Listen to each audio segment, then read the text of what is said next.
originally, Africans did not define themselves by continent, but more by regions. Africa as a continent began to be defined by foreigners.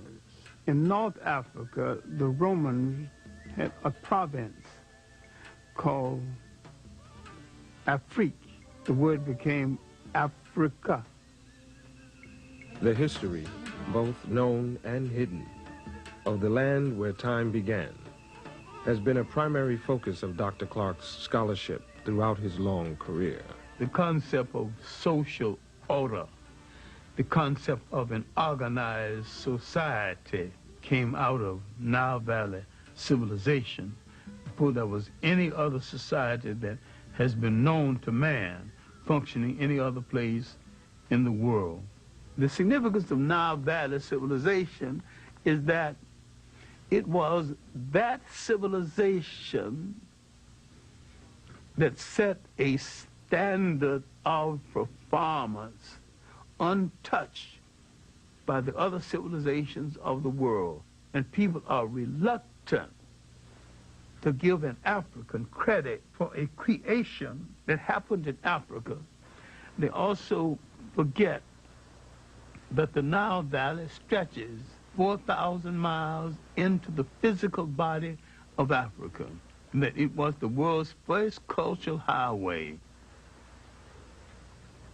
For centuries, Eurocentric scholars had rejected the idea that the mighty Egyptian empire was in fact created and maintained by black Africans. The concept that Western civilization was the product of non-white intelligence, imagination, technology, and spirituality was unacceptable, both psychologically and politically. A brilliant Senegalese scholar and scientist would shake, and many say topple, the very foundation of that conventional wisdom. His name was Cheikh Anta Diop. His research was brought to the attention of the English-speaking world through the efforts of his longtime colleague and friend. I was wondering why his books had never been published in the United States. He said there was no publisher's interest in his books. It took me 7 years to interest the publisher in the books of Cheikh Anta Diop.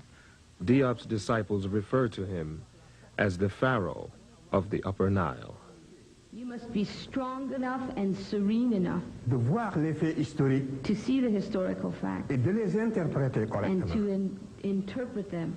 Nous pouvons tous être passionnés, We can all be impassioned, mais ce n'est pas de cette manière que nous résoudrons les problèmes complexes de l'humanité. but that is not how we will resolve the very complex Donc cette problems of domination humanity. dont nous souffrons, dont j'ai souffert moi-même, The domination that we suffer from, that I have suffered from notre myself, propre domination des autres races l'a précédé. our domination of other races preceded it. Donc l'Afrique a exercé un impérialisme continu pendant 4000 ans. For 4,000 years, Black Africa had an imperialism. Toute l'Afrique occidentale était conquise et était justement sous la domination noire. All of Western Asia was under the domination of blacks. On n'aurait pu jamais penser à cette époque-là que la situation pourrait un jour être renversée. And at that time, no one would ever have dreamt that the situation could be reversed. C'est pour ça que l'étude de l'histoire nous redonne la sérénité pour apprécier les faits et les relativiser. This is why the study of history gives us the serenity required to appreciate the facts as they are. In 1974, he would challenge the major scholars of the world on the concept of Egypt not being anything other than an African state. In the conference on the peopling of Egypt, leading scholars of the world met and debated. Most of them wanted to put Egypt's origin outside of Africa. Cheikh Anta Diop and his protege, Theophile Obenga, placed Egypt within the context of Africa's totality. Cheikh Anta Diop was more than a historian. He's a scientist, he's a paleontologist, and he had proven that if he could get the pigment from some of the mummies, he could prove their African origins. All the rest of the conferees came just to disagree, and when it was all over, they had to admit these two men came prepared to prove their case. At that point, they began to close the door to the research of Sheikh Anta Diop.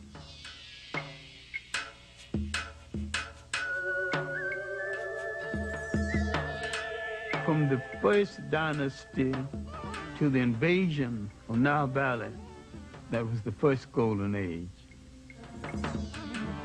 And from third dynasty came the great multi-genius Imhotep, the real father of medicine, who lived 1,800 years before the Greek, who's called the father of medicine. And when we read the biography of the Greek, he says, I am a child of Imhotep. And from the 18th dynasty came the world's great social reformer and maybe one of the world's first deities, Akhenaten. He thought so much of life, he would not crush a flower. He outlawed warfare. Spirituality was a part of the total life of the people. Before the coming of the Europeans, the African was very religious. The step pyramid was originally built with a temple at the top where you could go up and pray. This relates not just to the glorification of a pharaoh, but the spiritual outpouring of a people. This is what made the civilization of the Nile so great. At the same time that Egypt was in its 24th dynasty, Europe was just emerging from its pre-literate past. The first show of European intelligence was a book called The Odyssey and the Iliad. That's about 850 B.C. Where is Egypt, 850 B.C.? Egypt is old and tired and has gone through 24 dynasties. It is on the eve of its last great dynasty that will come from the pharaohs in the south. And the Europeans have just written a book of folklore. Just south of Egypt lies another highly evolved black society, the Nubians. Their civilization thrived for some 3,000 years.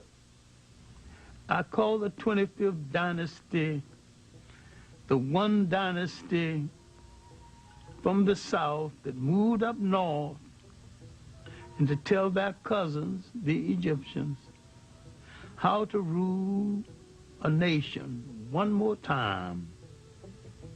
In the great show of history, this was Africa's last walk in the sun. It was a great and mighty walk. That walk had lasted 10,000 years. Now it's coming to an end. Europe is just being born. The very word Europe is not even being used.